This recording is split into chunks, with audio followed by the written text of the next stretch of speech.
Dos.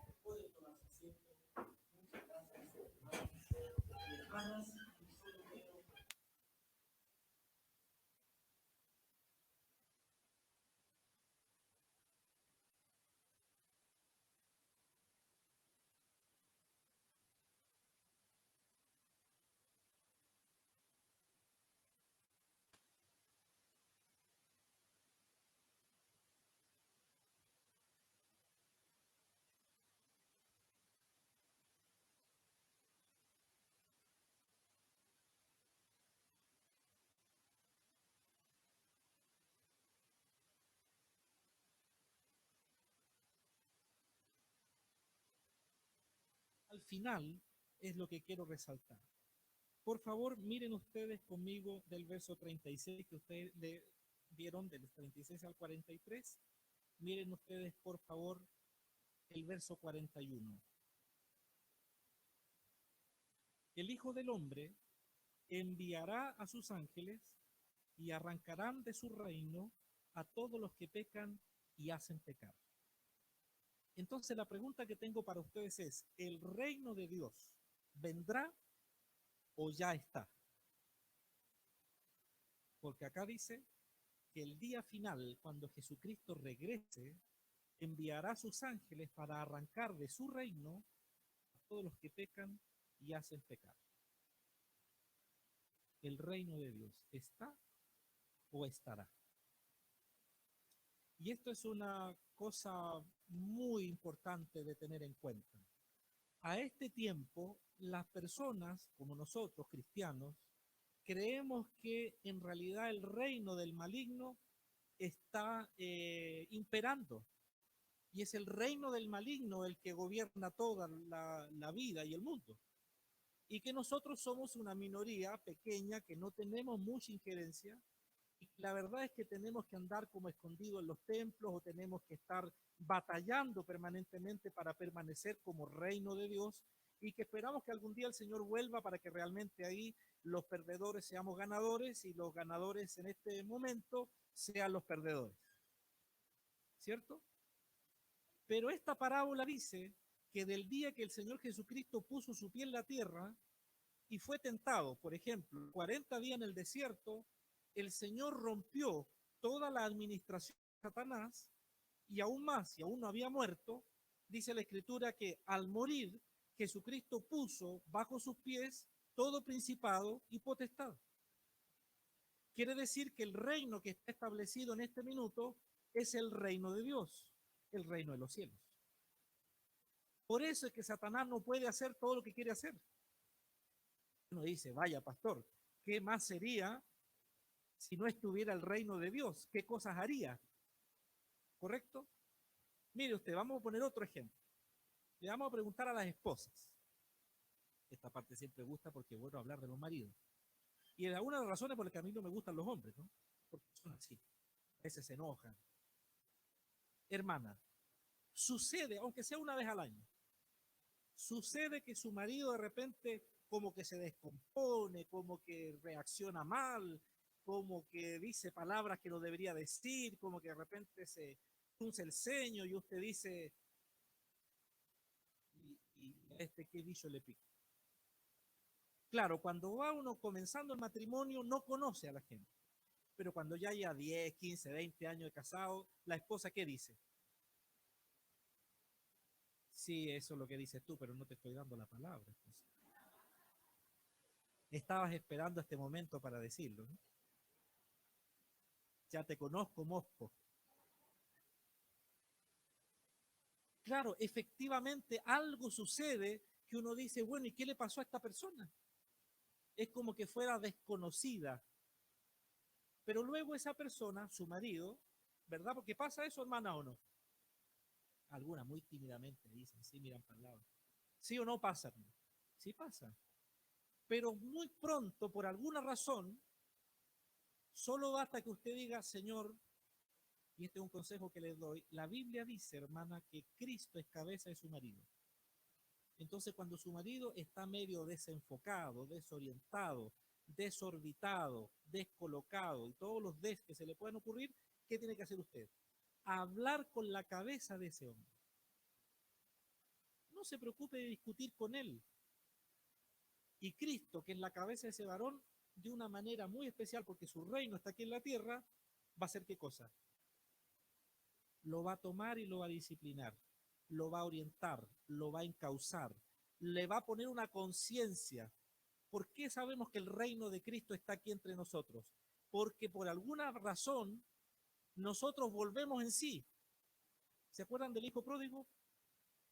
El reino de Dios está aquí y el Señor dice que el hijo pródigo finalmente dijo, he pecado, o sea, ni siquiera dijo, la estoy pasando mal, estoy comiendo mal, estoy durmiendo mal, no me conviene. Vuelvo a mi casa, me hago un poco el tonto, mi papá, que es bueno, me va a perdonar. No fue así. ¿Qué dice la Biblia?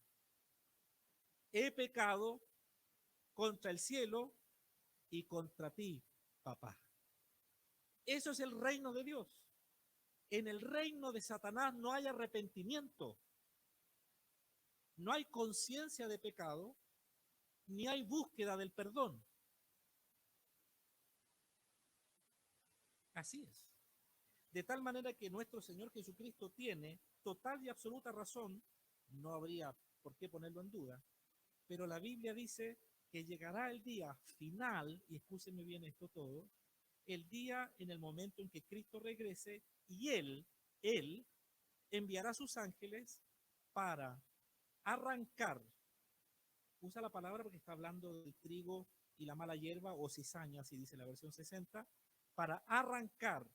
El único que sabe quién es hijo de Dios y quién no lo es Él. De tal manera que Él puede decirle a sus ángeles, este es y este otro no es. Él conoce.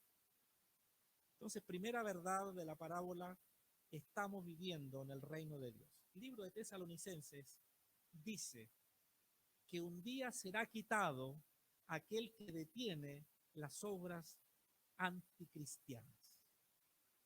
Y cuando ese sea quitado, el mal abundará muchísimo. Y por eso se le conoce como la gran tribulación, cual la humanidad no ha visto jamás, nunca. Nosotros consideramos que es realmente un infierno lo que está sucediendo en los incendios, pero nosotros no estamos metidos en un incendio. Los que lo han vivido sufren. Cuando tuvimos hace algunos años el virus, realmente teníamos temor. Nos atemorizó, nos puso miedo. Y antes de eso tuvimos una explosión social, le han calificado así los sociólogos, ¿cierto? En realidad, de 20 millones de personas, 19 que seamos, 1 millón protestando es una representación bastante importante.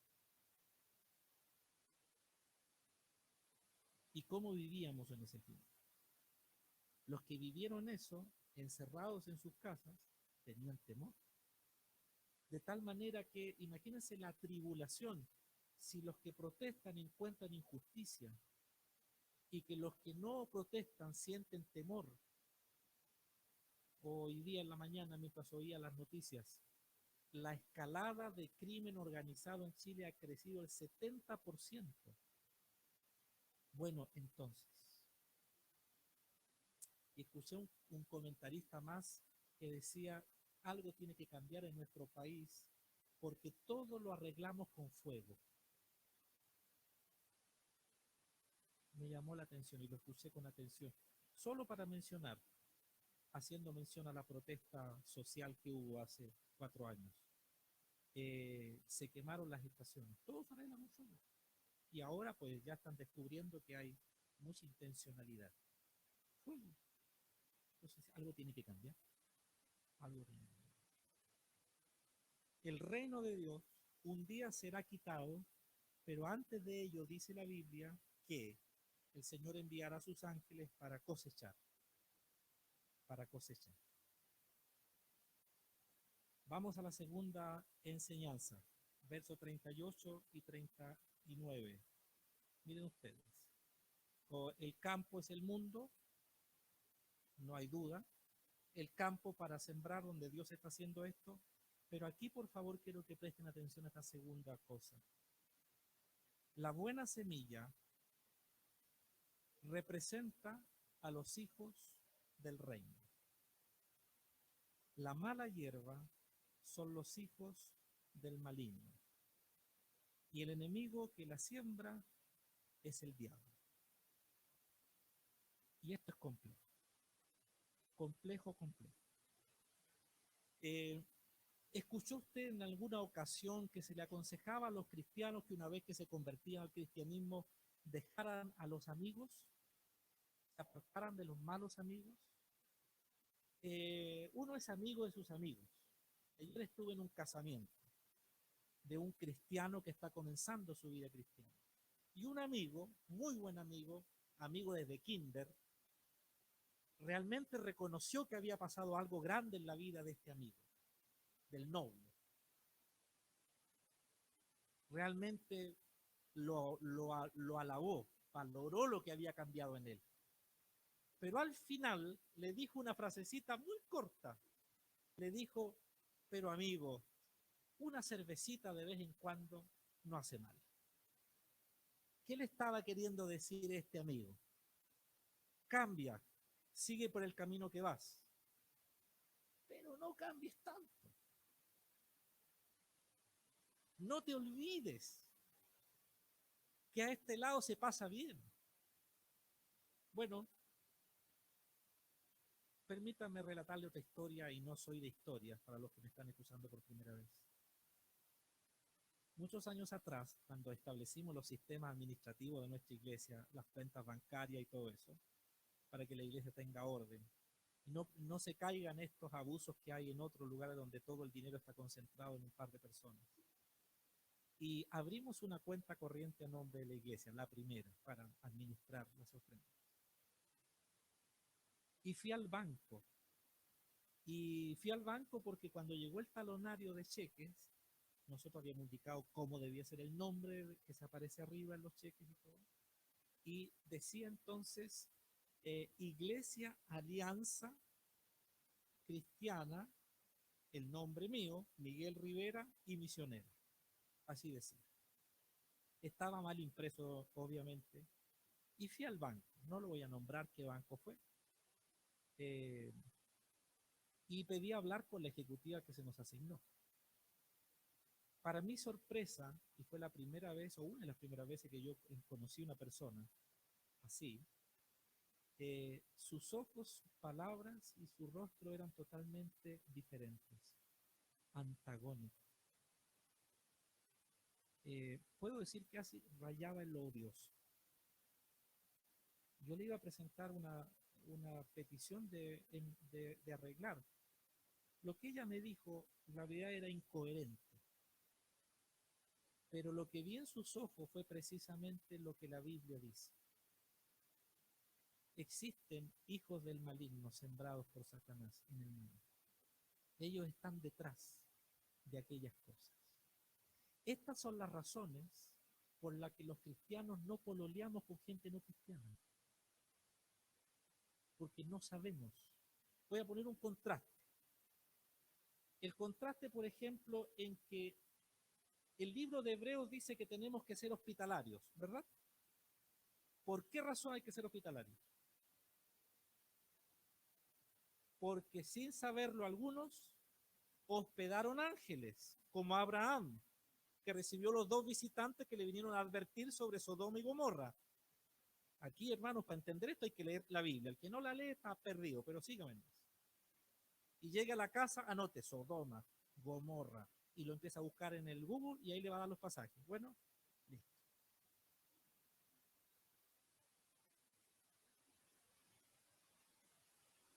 Pero ¿qué pasa cuando nosotros tenemos en nuestro hogar personas que no son ángeles, que son hijos de Dios?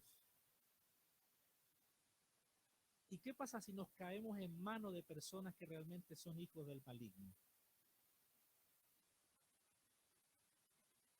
Porque uno dice, no, no creo que haya gente mala. Uno sí, gente mala hay. Usted puede entender cómo una persona puede matar a otro a sangre fría con 3, 4, 10, 15 o 20 balazos. ¿Usted puede entender eso? Claro, el problema que tenemos es que la sociedad actual lo que está diciendo es que tiene algún problema psicológico, tiene una enfermedad, una patología, como quien dice, le bajó el azúcar. No. La malignidad es una conducta, es un carácter controlado y no podemos cambiar lo que la Biblia dice.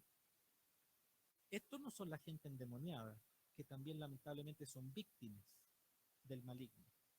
Estamos hablando de agentes, personas que parecen, porque hay que notar esto, el texto bíblico dice que junto con la semilla buena, también creció esta. Entonces el problema no es que nosotros digamos, a ver, voy a mirar despacito, no sea cosa que este sea maligno. No. Oye, este de repente como que me miró feo. ¿Será del maligno? No, no. Estamos hablando de personas que adquieren autoridad en lugares estratégicos. Bueno, dije ya lo del pololeo, ahora voy a entrar al matrimonio. ¿Y qué pasa cuando usted a los 3 años de vida le deja a su hijo a un sistema educativo que avala la procreación libre y sin restricción? Porque yo puedo ser madre a los 14, 15, 16 años, total, hay cunas para dejar mis hijos. ¿Y qué pasaría si allí hay una estructura del maligno? ¿Y qué pasa si su pequeño bebé,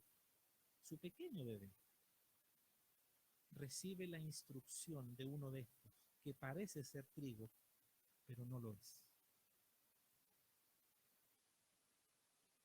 ¿Y quién de ustedes ha oído de profesores que de repente tienen actitudes ideológicas, sexuales, eh, humillantes, fóbicas?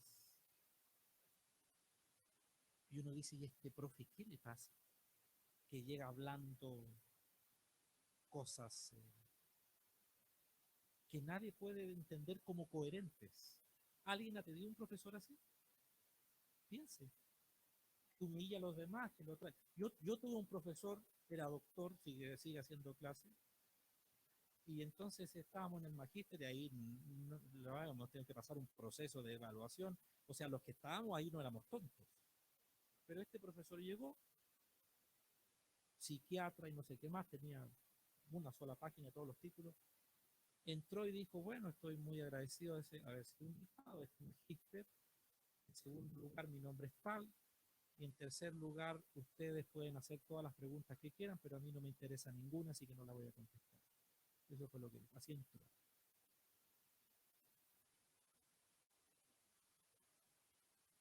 Y uno dice, perdón, ¿qué busca con esto? Dice, no, es que el profe busca, ¿cierto? ¿No tuvo usted un profesor que decía, no, tú eres una poca cosa, tú no vas a lograr nunca nada? Claro, y después reflexiona y dice, no, es que yo te lo dije para estimularte. Es como quien dice, para darte una cachetada para que tú reacciones a la inversa.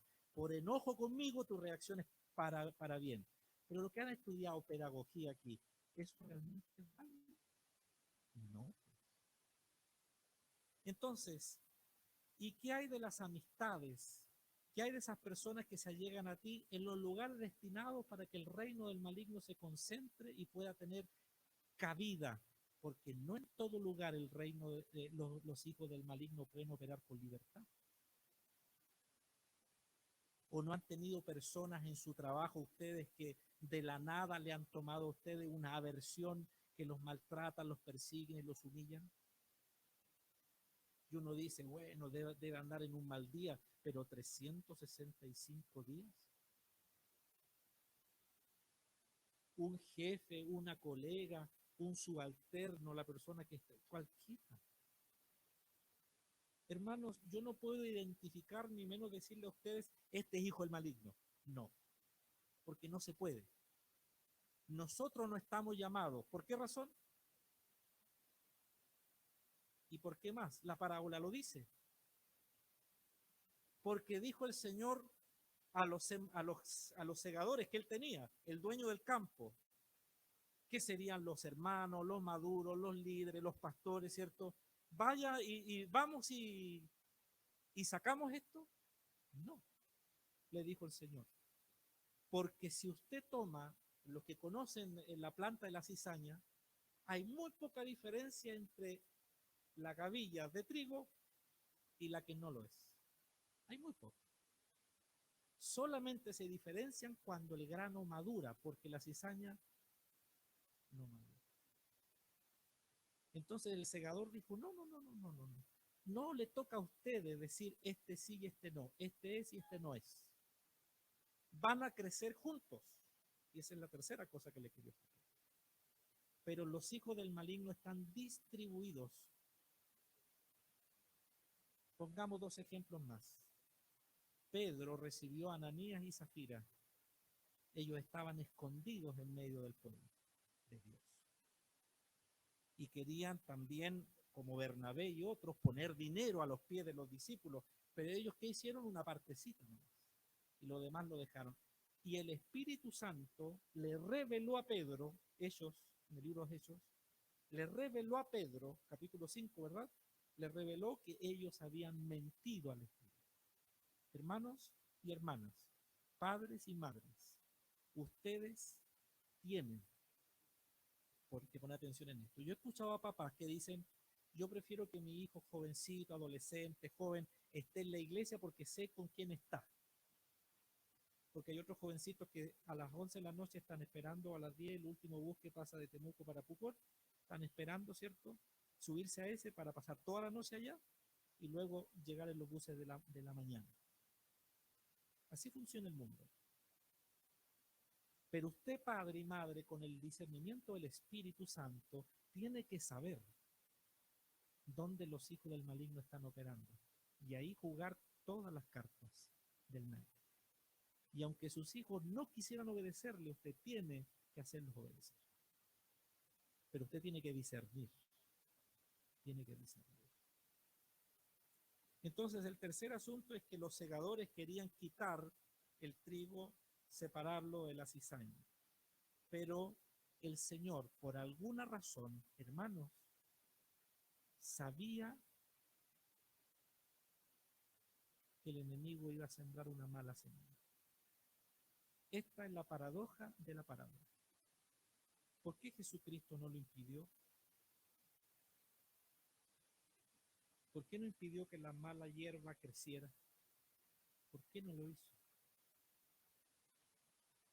La razón, dicen los agricultores, para ayudar a la maduración del trigo. Porque si no hubiera, Tamara, lo malo, ¿con qué nos compararíamos nosotros respecto de lo bueno?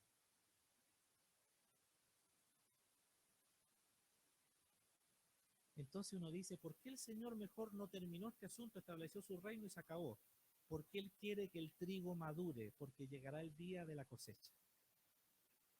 Y ese día dice que lo que no es trigo será quemado en el fuego como paja, y el trigo será tomado en la era y llenado todos los depósitos. Entonces, ¿qué debo hacer? Pues vamos al texto bíblico. La escritura dice que el que sembró la buena semilla es el Hijo del Hombre, es decir, Jesucristo, y el campo es el mundo, y la buena semilla representa a los hijos del reino. Entonces, miren ustedes, por favor, cómo el Señor dice que la semilla, por tiempo en mi juventud, de chiquitito en la iglesia, yo pensé que la semilla era esto. Pero resulta que la Biblia dice que la semilla son los hijos del reino. Entonces yo me quedé pensando cuando estudié esto más joven. Y efectivamente dice que aquí no hay posibilidad alguna que usted y yo como personas cristianas, digamos, de nosotros depende la estabilidad y el progreso del reino, en el sentido de personas, como personas, sino que dice que el Hijo del Hombre es el que siembra y la semilla somos nosotros. Lo explico de otra manera. Jesucristo vino a vivir a tu vida y si aún no viene, tú necesitas. Tú dices, yo quiero hacer el bien, yo quiero ser una buena persona, tener un buen hogar, yo quiero realmente que mi calle cambie, yo estoy limpiando, hay vecinos que ensucian, pero yo voy y limpio. Yo realmente quiero que esto a mi alrededor cambie. Entonces yo digo, ¿por qué mi iglesia no planta un templo ahí? Es que no necesita plantar un templo. Lo que necesita es que tú seas la semilla del Hijo de Dios.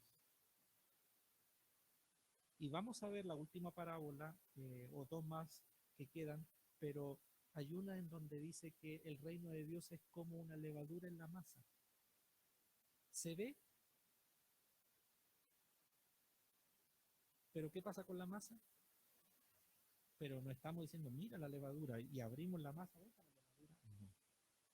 De tal manera que en esta mañana, usted y yo debemos ir con esta convicción. La palabra de Dios es la semilla que salió a sembrar el sembrador. ¿Recuerdan la parábola del domingo pasado? La parábola del sembrador dice que el sembrador salió a sembrar y tiró semilla. Pero ahora esta parábola aumenta, identifica mucho más la semilla y dice, la semilla en realidad son los hijos de Dios. No solo la palabra de Dios, esto, sino que los hijos. El sembrador salió a sembrar la semilla. Entonces la semilla ya no es un grano. Usted y yo somos la semilla. ¿Dónde está usted? En realidad yo estoy en la pura casa, pastor. No salgo para ninguna parte. Algunas mamás crían, ¿cierto? Al principio, casi no se puede salir. Nos dice, ¿por qué las mamás en la casa andan con bus y zapatillas y todo? Porque no alcanzan ni a vestirse. Pues. Y si la guaguita salió parecido al papá, peor. Porque no hay cómo controlarlo. Bueno, el primer hijo siempre sale parecido al papá. Ya soy viejo, así que yo ya sé que la cosa es así. Y entonces usted, mamá, por ejemplo, aquí está criando Dani, usted salía al centro cuando empezó, bueno, ahora sí, pero antes, no, los 3 primeros meses solita en la casa y el Pancho trabajando por allá por Curarrehue, ¿cierto? Muy bien. Pero le quiero hacer esta reflexión. Los hijos de Dios somos la semilla. Nosotros sabemos lo que va a hacer Gracia, Madones, Lizama, sabemos lo que va a hacer. ¿En qué se va a convertir? ¿Sabemos? No, no sabemos. Pero lo que ella va a hacer depende de qué. ¿Y de quién? Depende de su mamá y de su papá.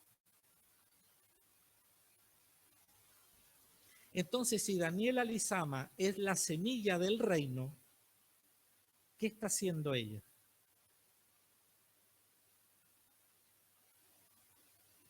Si no sale de la casa, no trabaja en ningún lugar fuera de la casa, no se relaciona con otras mujeres, salvo la que ahora ya tiene porque está más grandecita la chica y cuando camine, ahí la quiero ver. Pero ¿qué hizo esos primeros meses?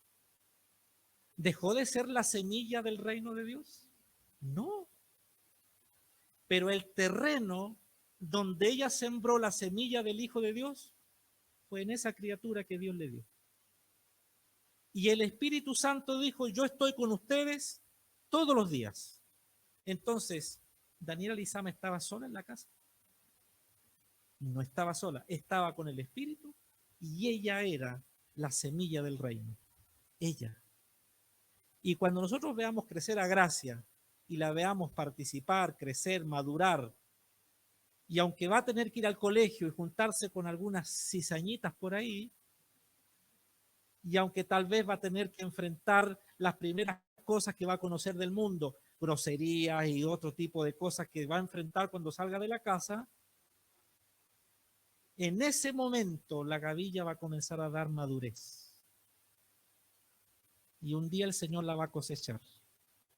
Pero cuando la gavilla, que se llama gracia, mardón, el lisama, sea madura, ¿quién habrá sembrado la semilla? Entonces, no solo son el espermio y el óvulo, es que el cristiano es una semilla viva. Eso quiere decir esto. De tal forma que en esta mañana la pregunta al terminar este sermón es, ¿usted realmente se siente una semilla de el reino de Dios? ¿O usted está tan inmaduro creciendo entre medio de cizañas que la cizaña puede que lo esté conquistando a usted? Y la parábola del sembrador anterior decía ahogando. ¿Qué cosas ahogan? El placer del mundo, los vicios del mundo, el dinero, las cosas del mundo. Lo ahogan y no madura. Me encanta lo que voy a decir ahora, Martita, usted que viene aquí adelante para escuchar. Dice Pablo en 1 Corintios capítulo 3, dice que el Señor un día va a poner a fuego toda nuestra vida. Y dice al que algunos se van a salvar, como por fuego, porque todas sus obras no habrán valido la pena. Pero como Cristo dio su vida por ellos y ellos creyeron en Cristo, son salvos. No hay problema. El problema es que va a ser bastante triste que por haber estado envuelto en cizaña, no maduró. No maduró, no dio fruto. Aunque el Señor lo cegó y dijo, bueno, este es trigo, que venga, porque yo di mi palabra, el trigo es mío, la cizaña no. Pero si usted se mezcla con pura cizaña, lo que le puedo asegurar es que no va a haber grano de trigo en usted, aunque usted es trigo, aunque usted es semilla del reino. Si a su alrededor de su parcela, de su villa, de su departamento, de su casa, toda la gente es más o menos mediocre, no limpia, no corta, no mantiene ordenado, no hacen el aseo, todo, pero usted es una semilla del reino, su casa es limpia, brilla, sus ventanales son transparentes, usted es sonriente, usted sea rico o sea pobre. Porque no depende si soy rico o pobre para ser limpio. Depende de las manos que Dios nos dio, del agua y una escobita. ¿Cierto? La ropa puede ser la misma, pero si se lava, es limpia. Se plancha, dice la pastora. Bueno, ella es campeona en el planchado. Muy bien. Cerremos entonces este momento. ¿Quiere usted ser un hijo de Dios? Semilla. Y Daniela, eres una semilla del reino de Dios. Y el reino de Dios está aquí, lo dije al principio. El enemigo es el invitado de piedra, pero el reino ya existe. No tengas temor de enviar a tu hija al mundo, porque la semilla ya fue sembrada. Pero si tú abandonaste a tu hija los primeros meses, y lo dejaste nomás porque tú tienes que trabajar, porque tienes que desarrollarte, porque tienes que ir a una fiesta, porque tienes que ser tú, porque hay que viajar por el mundo, porque tienes que mezclarte con la cizaña, no esperes que tu hija va a saber vivir en el mundo donde el enemigo planta cizañas. No esperes. Pero si estuviste en tu casa, que estabas sola, que de repente te sentías triste, que el Pancho no llega nunca porque es muy bueno para conversar, y a lo mejor quizás con quién pasó a conversar, y toda la cosa, cualquier semejanza con la vida real es pura coincidencia. Entonces, y usted dice, ¿ya qué hora llegará Pancho para que me ayude, para yo usarme? Pero Dani, todo lo que hiciste como semilla del reino en esa criatura, un día va a dar fruto. Porque ella va a tener que estar entre cizaña, porque el Señor dice. Entonces, la cuarta cosa es esta. El Señor lo sembró a usted donde lo sembró. Y uno dice, ¿por qué el Señor no me puso en ese colegio? Yo quería ese colegio. Me puso en esta escuelita. El Señor salió a sembrar. Lo importante es que tú tienes que entender que tú eres semilla del reino. Entonces algunos dicen, no, bacán, quedé en un trabajo. Pulé y quedé. porque mi currículum, porque lo que sea. Si este fuera el reino de Dios, sería tan lindo que diga arriba Jairo Garrido Bustamante, semilla del reino de Dios. Gusta que sería cachado. Pero como si nosotros ponemos eso, sería ridículo. Este se creerá grano, lenteja, arveja, ¿qué se creerá este caballero? ¿Cierto?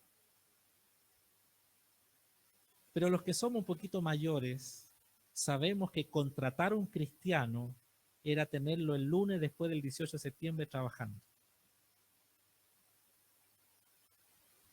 Cuando uno decía, soy cristiano, la gente decía así, que venga. No roba, no miente, no es embustero, trabaja, porque no trabaja para él, trabaja para el Dios. Dios lo está mirando. Entonces, Jairo, donde Dios te siembre, Victoria, semilla del reino de Dios.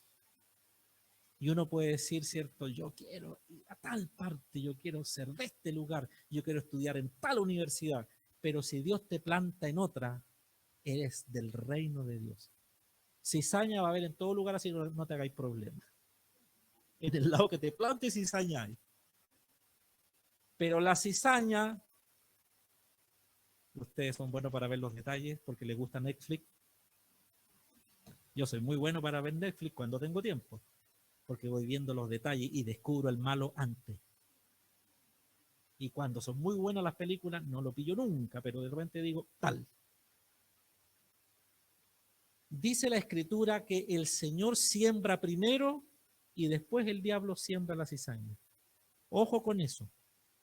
Dice la parábola. Quiere decir que usted no va a llegar y decir, no, este lugar es difícil, es duro. No es duro. ¿Quién se va a convertir en este barrio? No es verdad. Porque la Biblia dice en la parábola que el Señor sembró su semilla y luego el diablo, cuando escuchó que había semilla de Dios, agarró su expediente y dijo, a ver, ¿a cuáles vamos a mover para allá? Y usted va a ver, empieza a enfermar a uno, el otro tiene un accidente, el otro tira licencia psiquiátrica y traen a otro porque hay que mover las piezas. Y uno dice, bueno, ¿y cómo es esto? Si este colega se veía tan bien y ¡pum! Se enfermó y salió y llegó otro ácido. O a veces muy buena onda, muy amigo, vamos, no trabaje tanto, mire, compadre, tengo de esta. Pero lo lindo de esto es que el Señor dijo, el Señor sembró su semilla y luego, cuando el diablo vio que llegó la semilla de Dios, ahí empezó a sembrar la semilla, después. Así que usted adelante. Pero esta mañana, si hay alguien que necesita entregar su vida a Cristo, si alguno de usted entiende que en realidad sí, yo quiero ser una buena semilla, vamos a seguir con la alegoría, pero quiero ser una semilla adecuada, correcta, yo quiero ser de Dios, usted tiene que entregar su vida a Cristo. Usted tiene que hacerlo.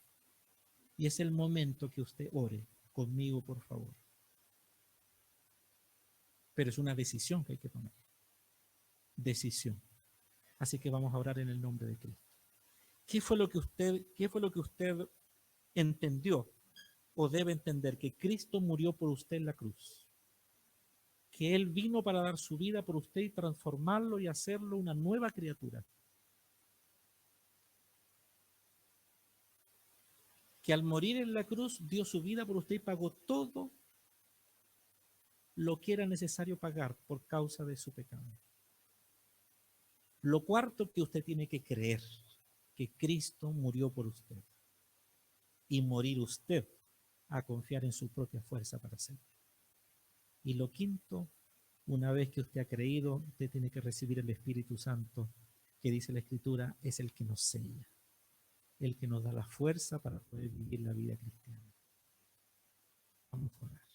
Querido Padre, te doy gracias porque no nos has dejado ciegos. No nos has dejado, Señor, sin una visión, sin entender, sin comprender. De tal forma que en esta mañana te agradezco. Primero por todos aquellos que somos cristianos y que usted nos ha plantado en un lugar determinado. Y si no nos ha movido a un lugar u otro es porque usted quiere hacer algo ahí. Entonces, mira que le pido fortaleza de lo alto y fuerza del Espíritu para todos, en cada lugar, trabajo, edificio, consulta, casa, barrio, colegio, en todo lugar. Está llegando una cantidad de personas a nuestra ciudad para vivir, Señor, y usted sabe cuánta semilla suya está viniendo y cuánta semilla no suya también está viniendo. Así que esta mañana oro, Señor, si hay alguien aquí, hombre o mujer, que necesita abrir su vida, o usted está preparando el terreno de su corazón. Y si usted es esa persona, ore conmigo, por favor. Padre mío, oro ante ti,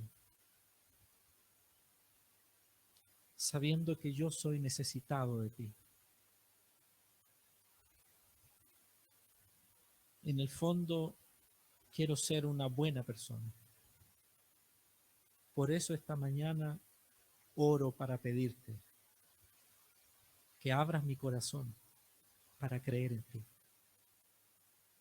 Confieso mis pecados. Creo que moriste en la cruz por mí y te recibo como mi Salvador. Señor Jesucristo, lávame, límpiame, hazme nacer de nuevo por medio de tu Espíritu. Lo creo en tu nombre, Jesús. Amén.